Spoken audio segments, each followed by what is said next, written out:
Hello, you're listening to the Charles Bonnet Syndrome podcast. My name is Shaimond, and today's special guest is Phyllis Stanger. She has CBS and would like to talk to us about her experiences. So how you doing today, Phyllis? Well, today I'm having a good day, feeling very good. It's stormy outside, got a little bit of snow last night, so pretty normal day. Everything's good. I'm glad you're doing pretty good. It's pretty cold where I'm at, and we have a little bit of snow, but I understand you have a lot more. But it's wintertime, so what can we expect? Yes, right. I understand you have macular degeneration. Is that correct? Yes. And that's Okay. been for I'm not exactly knowing, but it's been at least 5 years that I was diagnosed with it. Okay. So basically, you had it for about 3 years, and then you started developing the CBS symptoms about 2 years Yes, ago. yes. Well, I've had CBS probably about 2 years now when I really noticed it. I might have noticed little things a bit before that, but I certainly had never heard of CBS at all. And as time progressed, I had more trouble with seeing double. We have dogs around the place, we have animals, birds, people, and I would see 2 or 3 and they weren't there. And a lot of animals, it seemed like. And so that went on, and I began getting a little worried when it got worse instead of better. I didn't think much about it in the beginning, but then people start looking at you like something's wrong, and you get to the point where something definitely is wrong. You know that isn't right. And so I went to my family doctor and told him about it. And he had, thank goodness, a sheet of paper that told a little bit about this Charles Bonnet Syndrome. And I was so relieved when I read that, because I thought, well, there's other people going through this too. And he told me right away, he said, it defines it just exactly like you've told me about it. And it did. It was exactly what was happening to me. And so I went home on a pretty good note, thinking, well, thank goodness there's a lot of things I was worrying about that I don't have to worry about. But then as I thought about it more, I thought, well, this is kind of just the beginning, it sounds like. So it's been kind of a struggle. Some days you don't even think about it a lot, or I don't. And then other days it's the only thing you think about. And sometimes it's, you don't know what to do in a lot of respects. And that's why these podcasts seem so important to me, is because whenever I can concentrate on what other people have had to live with and how they've handled it or not handled it and that sort of thing, it gives me a lot more strength to face what comes in my window all the time. I'm glad the podcast is making a difference, and I'm glad you're here today to share your story and your experiences about this. I understand you went to your doctor, and the doctor had a piece of paper that talked about CBS, and he or she was familiar with it. That's good, because a lot of people don't have that experience. They actually go to the doctors, and the doctors don't know what they're talking about, and they get misdiagnosed, or they get treated maybe in a way that's not so nice. So how long was it since you first started having the visual hallucinations to when you found out that it was actually CBS?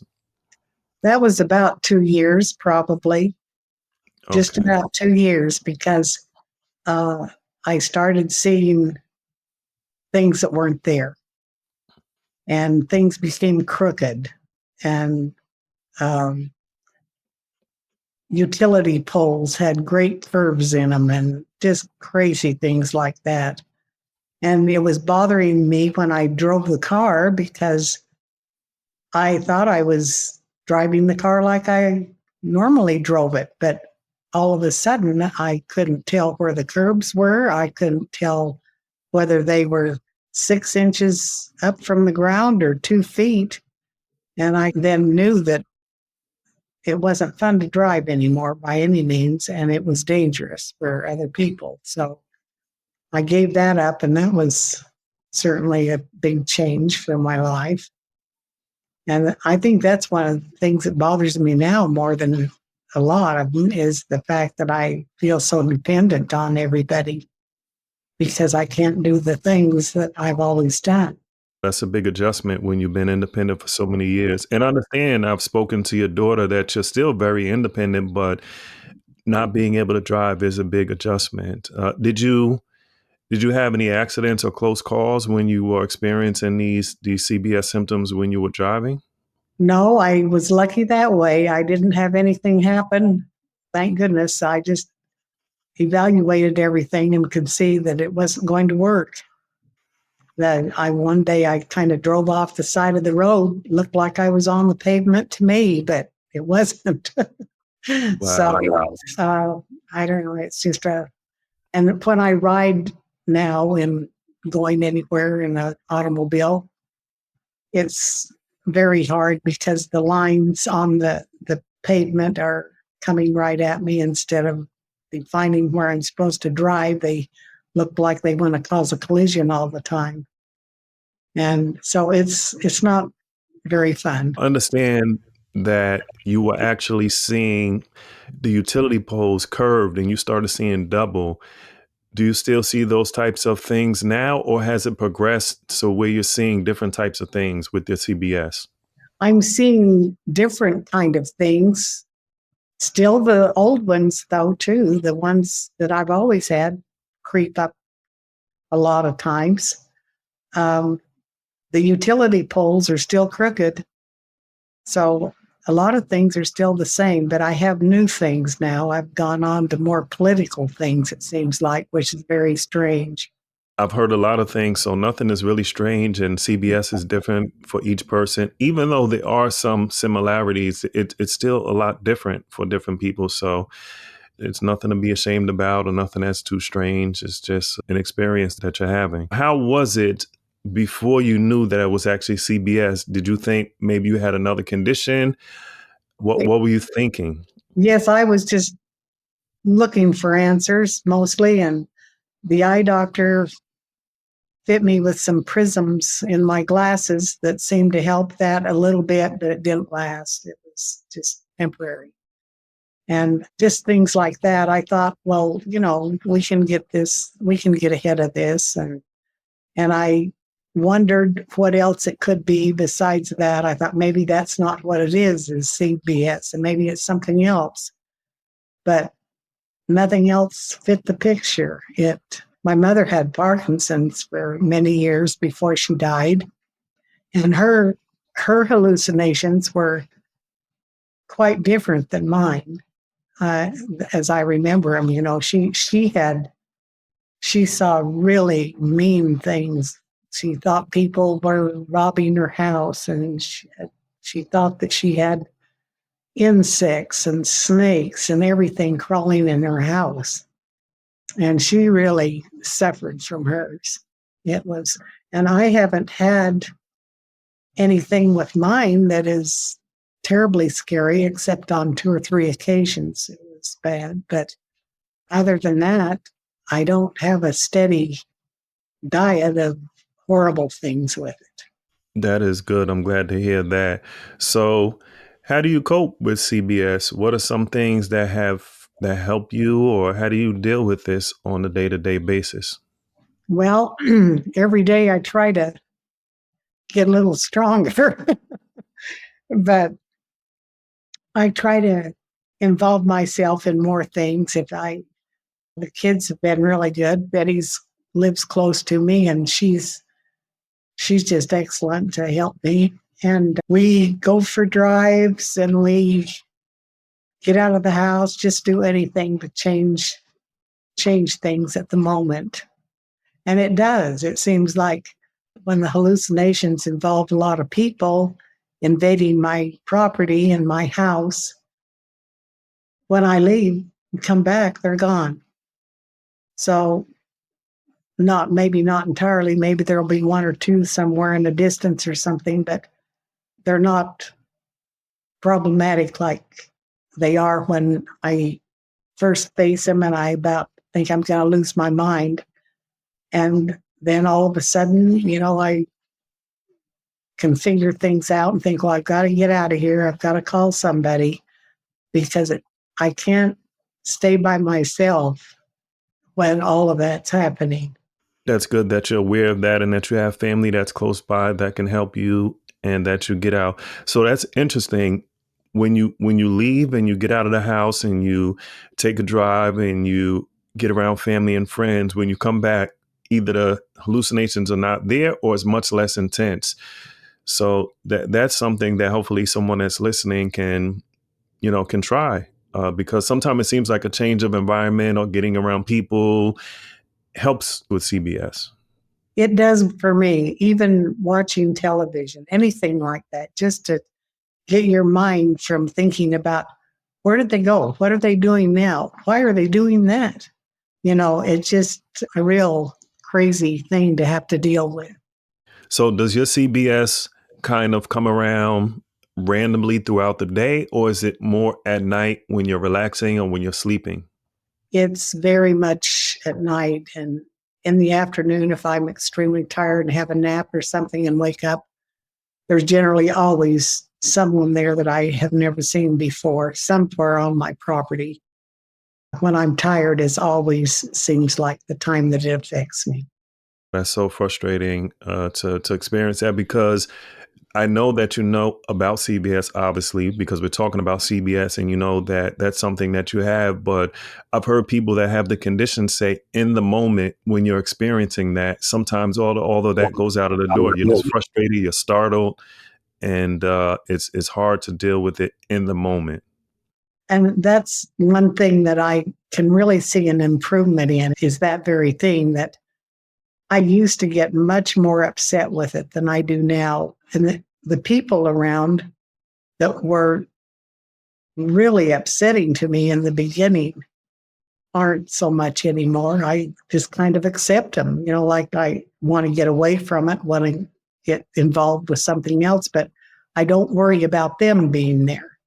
I can leave two or three of them sitting in my house if they want to sit there. I don't care. But Mhm. uh, I just dismiss it. Just try not to think about it and think, well, they're not doing any harm. And that's one thing I've learned too, that with this, they aren't going to do any harm to us. And that it's okay to tell them to get out of your house, that you don't have room for them or you don't want them there or whatever reason. They don't have to have a reason. And that makes it much easier. That's very important what you just said to realize that they're not going to harm you. And that doesn't mean that it's not going to be frightening or frustrating, but when you realize that they won't harm you, that can go a long way. Well, it takes that fear away that you don't know they're going to do to you or something. And, you try to put it in a situation that a story you've read or something of some criminal or something, and it keeps you from doing that. You think, well, that's not going to happen with Charles Bonnet. That's just, you know, something that is not on the same page at all. Sometimes you feel like they're kind of spooky, but you learn to deal with it and figure out ways to not be around those things that really bother you, that do worry you. And I suppose it'll always worry a person some, but it's just the fact that it is something that a person can kind of learn to deal with, just kind of dismiss from thinking about. Yes, I suppose until there's some kind of a cure for CBS, that's one of the things people are going to have to do. They're going to have to try to figure out ways to deal with it and talk about it and maybe educate their family and friends about it so everybody can kind of help and take the best approach. And the one thing too is that we don't see what other people see, and the other people don't see what we see. And that's another hard thing that's really hard to deal with, because you want to tell your friend or whoever you're with that what you're feeling and what you're seeing, and you can't because they're not seeing it. And you try to explain it, and it's just so odd that they don't grasp onto it usually at all. At least I haven't found it to be that way. So it's hard to deal with something that no one else can see but you. And then you start blaming yourself. When you find out that it's your brain not getting the first signals through that are causing it all, then you think, oh my gosh, I have to blame myself for all of this. That isn't fun either, but it's kind of the way it works. I can totally understand. Yeah, but you're coping and you're coming along and you're making it day by day, and that says a whole lot, because it's when you have a condition that you just can't get rid of or stop, or you can't really control. That's difficult. And I understand you can keep your stress low, you can get out of the house, you can do certain things, but it's really unexpected, because sometimes when you're outside driving or sitting as a passenger in a car, you're seeing things, and it can be challenging. I know you said that you see animals, and I know you said that you see things like light poles bend, and you see things like that. What are some other things that you have seen over the years?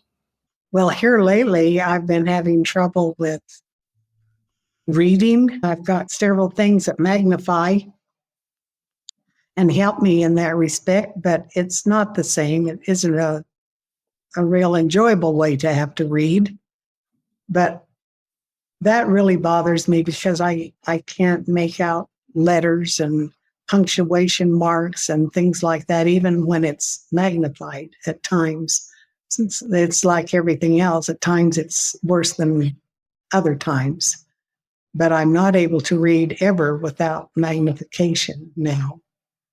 And that's kind of difficult. And I cannot, to save me, read numerals with any expertise anymore. They all float together and change shapes when you're staring right at them. And so to add up figures for some reason, I just can't do it. And I used to like to. It used to be enjoyable, but not anymore. Those are Wow. the that spring up that I haven't had for the last while. And yet now that's something different and something quite challenging. And I hope I can find a way around that a little bit. Okay, I totally understand. Yeah. Do you ever have like, could they have like simple hallucinations and they also have complex? So do you ever have more simple hallucinations, like just seeing a color or a pattern? Or do you only have the complex hallucinations like animals and pets and people? No, I have some of the others too. Just little things, that I know that I see differently because I'll bring it up. Maybe it's the paint job on a car or something. Look at that. That's something new that they're doing that really looks good. Or that color sure is pretty. That must be new this year or something, on the cars or something that's just real simple like that and doesn't really matter too much to anybody, but it's there and it's real obvious, that what I'm seeing is very different than what they're seeing or not seeing at all. Okay. So you have both. I think that the ones that are miserable to deal with, when you have people who you say, you walk past them and you say good morning. I don't do that very much anymore because they will just stare right at you with a disgusted look on their face. What are some things that help you deal with CBS? I think it all is a change of scenery, a change of activity, something to get away from the present that you're involved with, even if it's only for 10 minutes. or if it's for a half a day, anything like that to get you away from that is a big help. And I understand that you go to a CBS support group with Dr. Gary Cusick. How has that helped you? Well, I've been able to listen to the others there that are troubled with it, and they tell, all of them have their turn at telling what their hallucinations are about, how they react, and how the hallucinations act, according to what you do with them.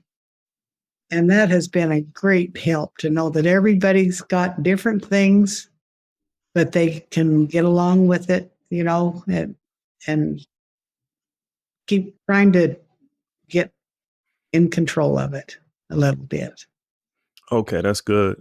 Some people say it's very important just knowing you're not alone. Like you said early on in the interview, you said once you found out what it was and your doctor knew about it and you knew other people had it, it made you feel a little bit better to realize, okay, this is a condition. I'm not alone. Yes. So, what would you say to someone that's having a real difficult time with their CBS? Maybe they just found out what CBS is. What words of wisdom or advice would you maybe share? Well, I think I would tell them a little bit, not a lot, but a little bit about what I had experienced.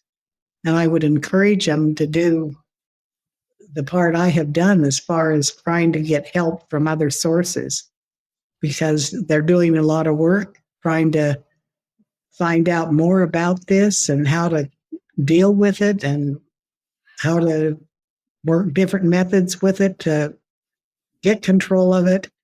And I think that's real important for people to get as involved as they can in any help that's out there.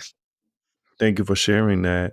Is it anything that you do, like maybe wear an eye patch at night or wear special sunglasses or things that you do that actually help you have less hallucinations? I've tried different things like that, but I can't really see that those are the things that have helped me a lot. I mean, like the light in the room and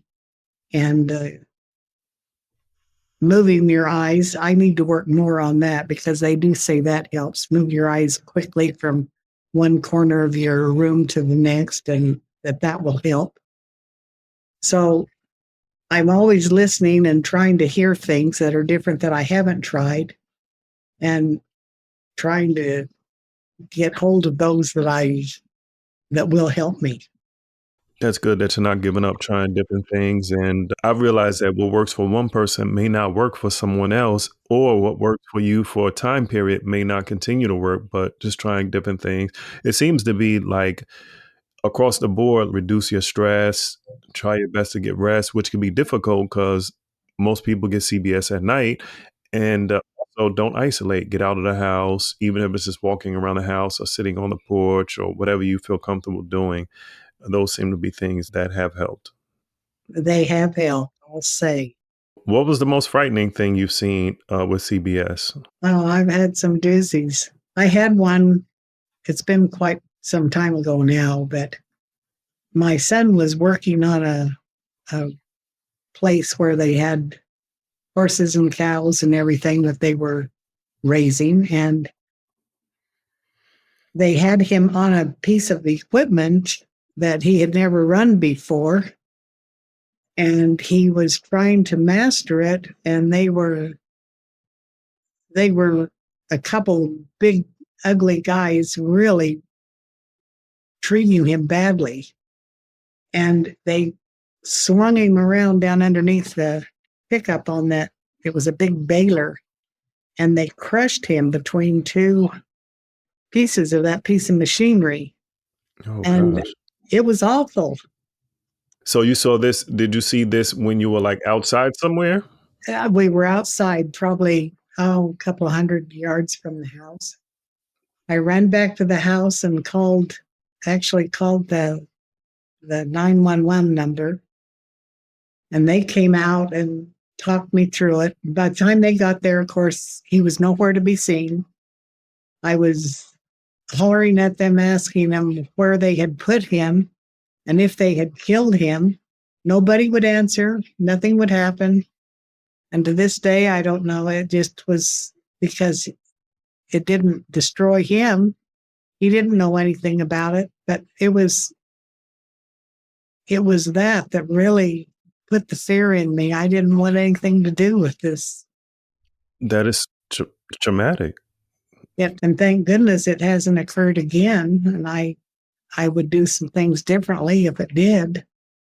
But when things like that, they look so real. That's the thing with hallucinations that I would tell people is that don't be fooled by them, because you might think they're real people and they're not. And everything would be real because they look real. And they do, some of them do real things, that you wouldn't associate with what they are.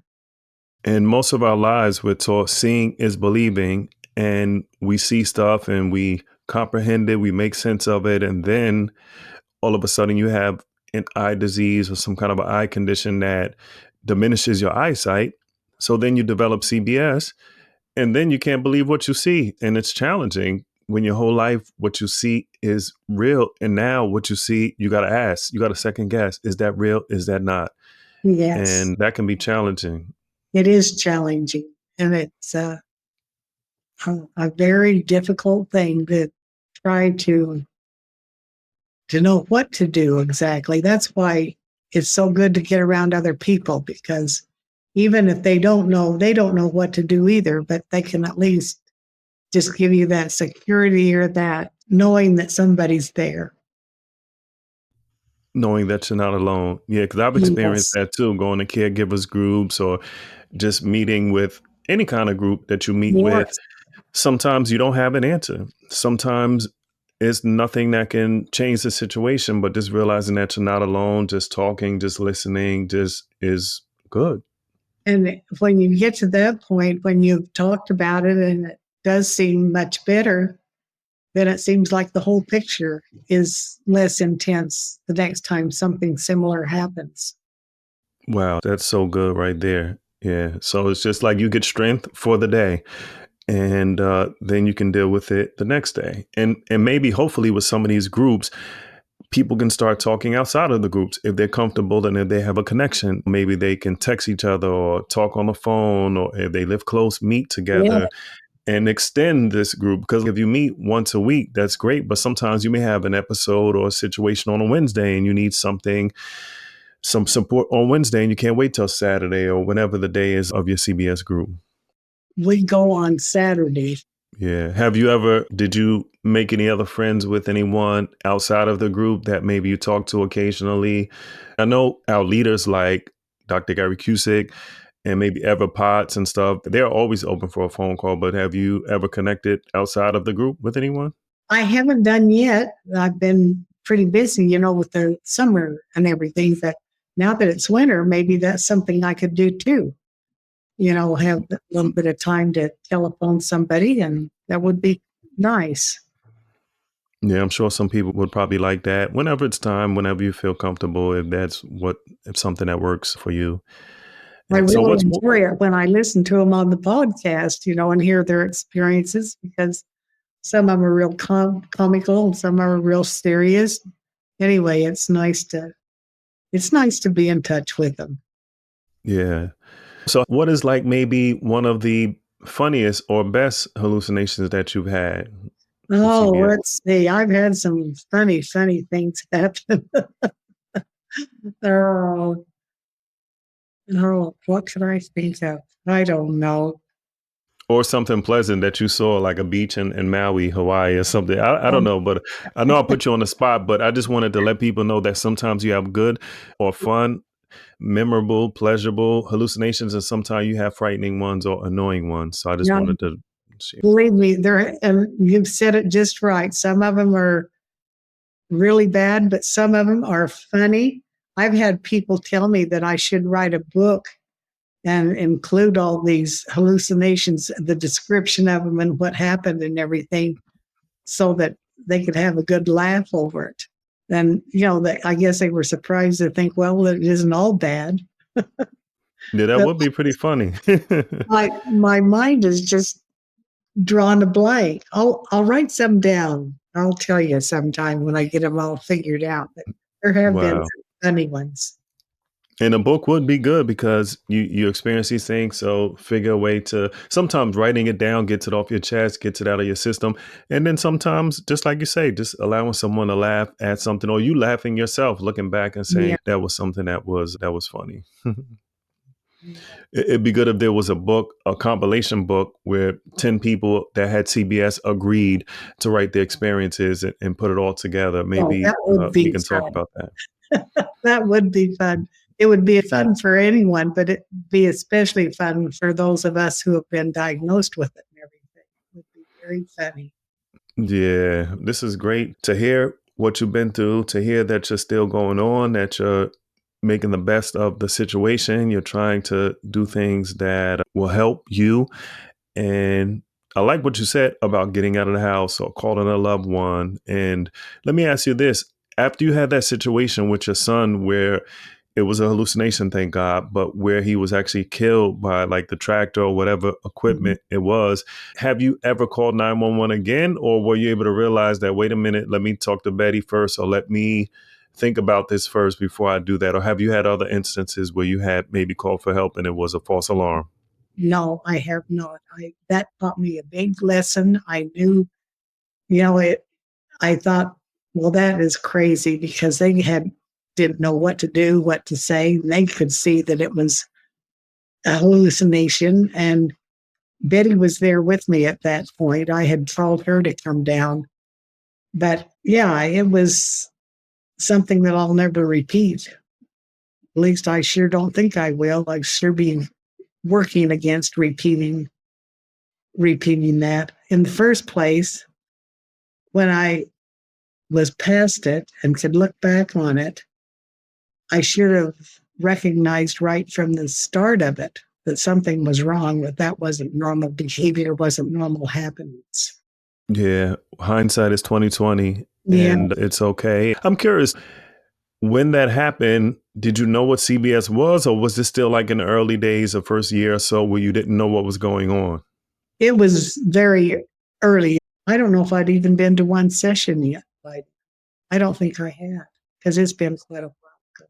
And I knew about the problem then, so I had at least got to the stage where I had seen my family doctor and he told me what it was. But I don't think it was much beyond that. And it doesn't matter how much experience you have and how much knowledge you have, or how many groups you've been to. If you have a difficult time or experience, it could be difficult. It definitely can. If you see something that's alarming or frustrating or something, it can be difficult to deal with. It's just hard to see things that you think are real. You haven't had a chance yet to get yourself to the place where you can say, no, that definitely is not happening. That is not what that's doing. That's kind of a good reassurance when you get to that place that you can do that most of the time and pass judgment on those things that are hallucinations and they're not something that's really going to happen in your life ever. One thing that I've learned in life is change is a process. It's not a destination. It's not something that you just snap your fingers and it's done. It's just a process. Eventually, you will keep improving and you are improving, and give yourself some grace. And I'm sure you give yourself grace too when you're dealing with this CBS. Well, I do when I feel like I've done what I wanted to do. When I hear things and I know kind of how it should work, like when they tell us if someone comes in our house, for example, uninvited and just decides to make themselves at home, there's nothing wrong with the one girl, she was talking about chasing them out with her cane, which that kind of made me chuckle. I could get that visual picture. And I thought, well, that's okay. And then my friend was telling me just recently that I didn't know that her mother had hallucinations like that right before she died. And she lived to be in her 90s. But she would run out of her apartment in town with a broom, beating on them and hitting them, I guess, Wow. which I also thought would be rather comical to see. Yeah, sometimes you got to make light of things. You can't be so serious Yes. all the time, especially if nobody really got seriously hurt. I mean, that was something she was going to get that guy out of her house no matter what. She did.